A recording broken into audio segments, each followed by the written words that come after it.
Brought to you by Agilus Diagnostics. Health test की बात आती है तो मैं भरोसा करता हूँ India largest diagnostics company Agilus diagnostics. खुद को टेस्ट करते रहो।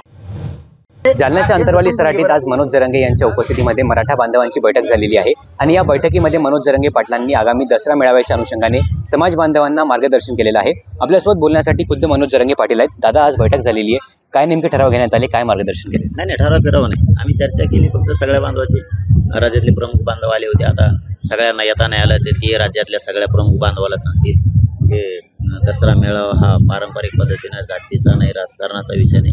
आपण सगळ्यांनी एकजुटीनं संधी आपल्याला एकत्र जमण्याची जमलं पाहिजे, सगळे एकत्र येणार। पैठण फाट्यावरील आपलं जे संपर्क स्थळ आहे त्याचं आज उद्घाटन झालेलं आहे। महंत नारायण महाराज आले होते, त्यांच्या हस्ते उद्घाटन झालेलं आहे। कशा प्रकारे इथे कामकाज चालणार आहे? ते नारायणगडाचे मठाधिपती शिवाजी बाबा आहेत, त्यांच्या हस्ते आम्ही ते छत्रपती भवनाचं उद्घाटन केलं। ते सामाजिक कार्यालय, तिथून फक्त सामाजिक प्रश्न मांडले जाणार, राजकीय प्रश्न तिथून कधीही मांडले जाणार नाही। ते आधार हक्काचं एक व्यासपीठ, हक्काचा एक प्रश्न मांडण्यासाठी, अन्याय दूर करायसाठी, त्यांच्या प्रश्नावरला न्याय देण्यासाठी एक हक्काचा दरबार आम्ही गोरगरीब जनतेचा छत्रपती भवन म्हणून ते उभा केला। आज मंत्रालयातील संरक्षण जाळ्यांवर काही ओबीसी आदिवासी आमदारांनी उड्या मारलेल्या आहेत एसटी आरक्षणासंदर्भात। मराठा आमदार अशी कुठली भूमिका घेत नाहीये, मराठा नेते अशी कुठली भूमिका घेत नाहीये। तुम्ही वारंवार त्यांना आव्हान करताय, मात्र तुमच्या आव्हानाला ते प्रतिसाद देत नाही। सगळ्या आमदारांनी तसं वागलं पाहिजे, आपण आपल्या मराठ्यांच्या आमदारांनी सुद्धा वागलं पाहिजे। जसे ते जातीसाठी वागतायत, जात मोठी मानतात, तसं प्रत्येक मराठ्यांच्या आमदारांना, खासदारांना, मंत्र्यांनी सुद्धा वागलं पाहिजे की जात महत्वाची। कारण जातीनं मतदान केलं तर तुम्ही आमदार होता, आमदार झाला तर पक्ष मंत्री करतो। जातीनं मतदानच नाही केलं तुम्ही आमदार करून होणार, मंत्री करून होणार। प्रत्येकानं आपल्या जातीचा उपकार ठेवला पाहिजे, जाण ठेवली पाहिजे। तर आज शरद पवारांनी एक मागणी केलेली की आरक्षण जे आहे हे 50% वरून 75% करावे, यावर तुम्हाला काय वाटतं? नाही, ती चांगली आहे का नाही मागणी, यापेक्षा तुम्हाला मर्यादा जर आरक्षणाची वाढवायची तुम्ही वाढवू शकता, आमचं काही दुमत नाही। आजच नाही, याच्या आधी मागही काही जणांनी प्रश्न विचारले, त्याविषयी मी सांगितलं होतं। पण तुम्हाला अगोदर 50% जात 27% ओबीसी आरक्षणात मराठ्यांना घ्यावं लागणार, तर मर्यादा वाढवा। तुम्ही जर असं फसवाल की आम्ही मर्यादा वाढवतो तर मराठ्यांना ओबीसीतच आरक्षण देतो, मर्यादा वाढवू, नंतर तुमचा भरोसा नाही।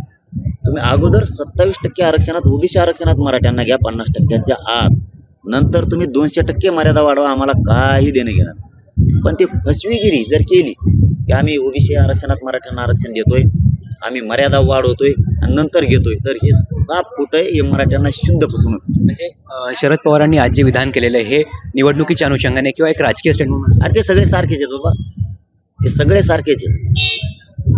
हे निवडणूक आली की आता आचारसंहिता लागेल, परत हे म्हणणार मागणी केली, ते म्हणणार आमच्याकडे वेळ नव्हता, ते म्हणणार बैठकीला हे जाणार नाही, ही बैठकीला तो म्हणले की ती येऊ नका म्हणते। म्हणजे हे नुसते हे ढकला आहेत। म्हणजे सत्ताधारी आणि विरोधक दोघी मराठ्यांची तुमच्या राजकारणात आमचा बळी देऊ नका, नसता मराठी तुमचा सगळ्याचा बळी घे राजकीय। मला एक शेवटचा प्रश्न, देवेंद्र फडणवीस तुम्हाला म्हणजे आचारसंहिता लागण्यापूर्वी मराठ्यांच्या मागण्या पूर्ण करतील, आरक्षण देतील अशी वारंवार तुम्ही एक आशा व्यक्त करतायत, काय वाटतं, अपेक्षा आहे का तुमची ही मागणी पूर्ण होईल? करावं लागतं आणि करतील ते।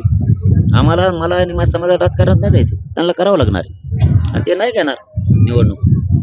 ते हुशार असतील तर नाही निवडणार, कारण इथं मराठ्यांना डावलून कोणीच सत्तेवर कब्जा नाही मारू शकत, तर कोणीच या राज्यात। कारण ही एवढा बलाढ्य समाज आहे, याला डावलून सत्तेत जाणं म्हणजे ही जोक आहे। मराठ्यांना डावलून सत्तेत जर कोणी म्हणलं मी जाईल तर ह्यो खूप मोठा जोक आहे, आणि जोक करणारा खूप त्याला विदूषक म्हणावं लागेल, म्हणजे रंगील असा विदूषक म्हणावं लागेल की मराठ्यांना डावलून जर कोणी सत्तेत जाईल म्हणून, तर हे खूप अवघड आहे। आणि त्यामुळे ते मराठ्यांना डावलून आचारसंहिता लावणार नाहीत, मराठ्यांच्या सगळ्या मागणीची अंमलबजावणी करतील, ही आम्हाला खात्री आहे। आता आचारसंहितेपूर्वी तुम्ही भव्य मेळावा घेणार आहात, दसरा मेळावा तुमचा होणार आहे, मोठ्या संख्येने मराठा समाज एकवटणार आहे।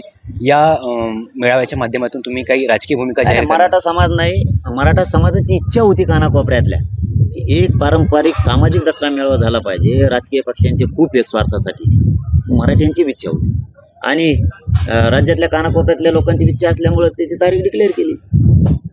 सगळ्या जाती धर्माचे लोक तिथे येणार आहेत, कारण तिथं जात आणि राजकारण हा विषय तिथं होणार नाही, पारंपरिक दसरा मेळावा तो होणार। एकूणच आपण या ठिकाणी पाहू शकतो मनोज जरांगे पाटलांनी दसरा मेळाव्याची घोषणा केलेली आणि या तयारीला आता सुरुवात झालेली आहे। पारंपरिक पद्धतीने दसरा मेळावा व्हावा अशी समाजाची अपेक्षा होती आणि त्या अनुषंगाने आपण आता दसरा मेळाव्याची तयारी करत आहोत अशी प्रतिक्रिया मनोज जरांगे पाटलांनी दिलेली आहे। गौरव साळी, मुंबई तक, अंतरवाली सराटी, जालना।